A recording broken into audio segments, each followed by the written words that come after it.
फ्रान्सची राजधानी पॅरिसमध्ये आज ऑलिम्पिकचं उद्घाटन होतं आहे।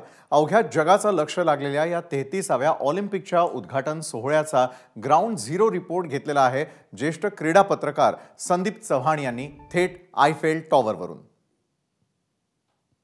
साठी एबीपी माझाची टीम पॅरिसमध्ये दाखल झालेला आहे आणि आज आपण जगातील 7 आश्चर्यापैकी एक आश्चर्य असणाऱ्या पॅरिसच्या आयफेल टॉवरवरून जाणून घेणार आहोत की हा ऑलिम्पिकचा आजचा उद्घाटन सोहळा जो आहे तो नेमका कसा असणार आहे।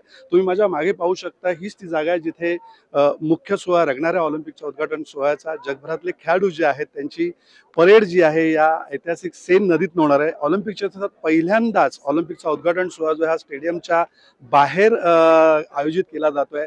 जगभरातून 96 बोटी ज्या आहेत त्या या सेन नदीच्या पात्रात येणार आहेत आणि त्यातून खेळाडूंची मानवंदना स्वीकारली जाणार आहेत। या बोटी ज्या आहेत या सेन नदीतून या मुख्य ठिकाणी येतील, इथे खेळाडूंची मानवंदना स्वीकारली जाईल आणि खऱ्या अर्थाने ऑलिम्पिकला सुरुवात होईल असं म्हणता येईल। एकूण या संपूर्ण ऑलिम्पिकमध्ये जगभरातून 10,000 खेळाडू जरी सहभागी झाले असले तरी काही प्रातिनिधिक खेळाडूंना या ऑलिम्पिकच्या उद्घाटन सोहळ्यात सहभागी होता येणार आहे।